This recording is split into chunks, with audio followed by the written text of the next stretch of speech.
A Nigerian policeman, Inspector Ekemezi, has tendered his resignation over alleged marginalization and victimization of the Southeast people.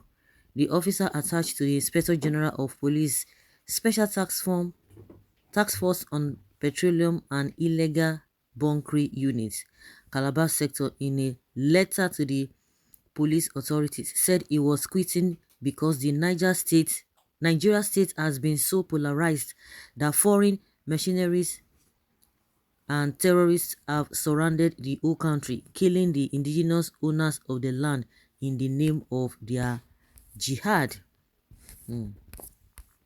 He called on the Nigerian government to immediately release the detained leader of the indigenous people of Biafra, Ipob, Nnamdi Kanu. The letter dated July 14, 2022 reads, IAP number 318093, Inspector Ekemezi, attached to IGP Special Task Force on Petroleum and Illegal Bunkering Units, Calabar Sector, formally wish to tender my resignation letter to the Nigeria Police Authority. I am a graduate from the renowned Chukwuemeka Odumegwu Ojukwu University, Political Science Department. I joined the Nigeria Police Force on the first day of July 2007. I decided to resign my position as an inspector of the police after my 15 years of service. My reasons for resignation are as follows.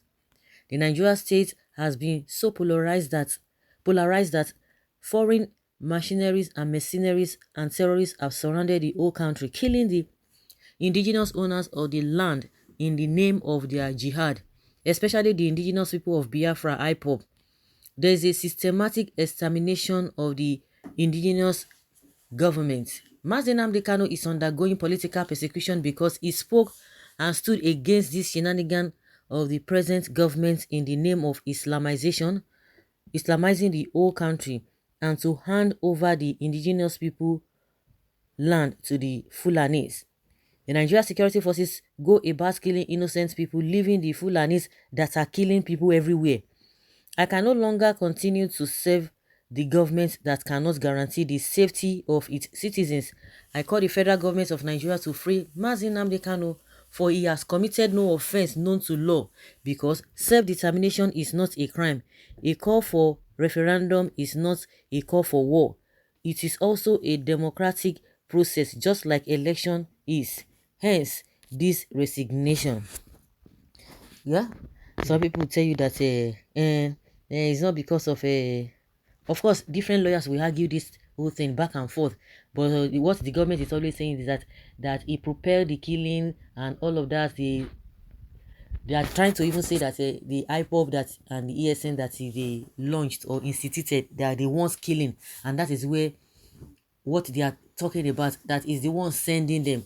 But my question is that if he has done all that you said he has done, then why is it that he's still in custody? They should have, concluded his case and free him, or they put him behind bar.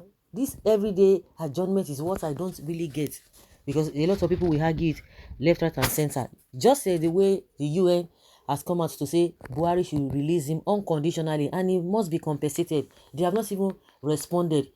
They are acting as if they didn't even hear what the UN said. And the government of Kenya is still indicted because they did a shady job by bringing him back to Nigeria. But when the so-called terrorists threatened Buhari and El-Rufai and some politicians, immediately they responded. So they cherry pick what they want to do and what they do not want to do. And Buhari will come with both faces and be telling us that he has done wonders. He has done wonders. The question we need to ask ourselves, for as many of you who have been condemning Nnamdi Kanu, why is it that you don't use that energy to say, why is it that government is not going about or going after those Fulani S-men? And to make matter worse, one of the bandits leaders came out, or he was even coronated, and the guy even said, oh, that he didn't go for the chieftaincy, that they gave him that chieftaincy title, and again that it is not in his usual style to kidnap people, that what he does is to kill people. Like, seriously. And they know where this guy is. So a lot of people have been asking these questions, and a lot of people have been asking the government also, that they said they have a 400 people, 400 names that have been supporting or sponsors of this Boko Haram close to 2 years now. They will tell you that they are going to do that. Is it after they must have left office, but you are still keeping Nnamdi Kanu for the past 1 year? Judge his case, you cannot do. Release him, you don't want to release him. Looking for one excuse or the other. The government is always telling us that he jumps bail, and there's there's a case of the Nigerian army invading his house, and they killed a lot of people. They don't want to talk about it. And more so, the court in Abia State has already gave its judgment favoring Nnamdi Kanu that of a truth that the Nigerian soldiers went to his house, they invaded his house, and they even said the government should pay them, whether the Nigerian army or Nigerian government, to pay him about 2 billion or so, or whether 20 billion naira. But it's a huge amount of money. And again, the federal government, federal court in Abuja upturned the case that no, that is not the issue. This and this and this and that he jumped bail. He jumped bail. So who are we going to be believing? Is it the court in Abia State or what? And to make matter worse again, when Nigerian army got that judgment, they said they are going to be studying. They want to study the judgments. Up till now, they are still studying it. And believe you me, nobody's going to say anything about it because they know the truth. So why are you holding him? I believe if he has done anything wrong, then do the needful.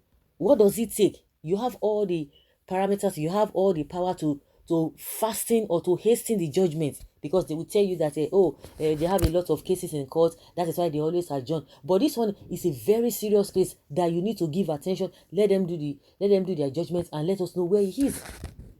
They have that audacity, they have that tendency to go to Kenya to go and bring Nnamdi Kanu back to Nigeria. But we have numerous bandits, whatever you want to call them, whether Fulani men, whether they are Boko Haram, whether they are ISWAP, they are residing in this country. And to the level of crowning them chieftaincy title, they will feign ignorance. These people have gone to NDA, Nigeria Defense Academy. They've gone to a lot of prisons. They've gone to Kuje and all of that. And the ones that are threatening the presidents and El-Rufai and the rest politicians, they are the ones that were released from Kuje prison are the ones threatening them. And they cannot even say much about it. Buhari was saying something, and you know what he said, even in response to the threat of those ones. He's not even making any sense. Those ones, we have all of them in this Nigeria, and yet they will tell us that our people, our soldiers are working well. Whether the ones that are on the field, that they are the ones they are stressing, because the organs at the top, they know exactly what they are doing, because the ones they sent to the field, the soldiers they sent to the field, they are the ones that are bearing the brunt in the first place. And a lot of soldiers have come out to testify to the fact that they don't even allow them to kill all these Boko Haram members and these bandits. How can you tell us that you cannot even arrest one? It's just unfortunate. But at the end of the day, the way and manner that a lot of people just try to defend this government is just baffling. It's just unfortunate. And that is why this policeman is saying that he wants to he's even resigning. Not he wants to, he has already resigned. It's just unfortunate. We talk about equity, we talk about justice, we don't get it. But when it favors them, they will come out and be ranting all over the place. Why would somebody not resign? Why would somebody not resign? So guys, let's hear your opinion and have your take on this. Thank you.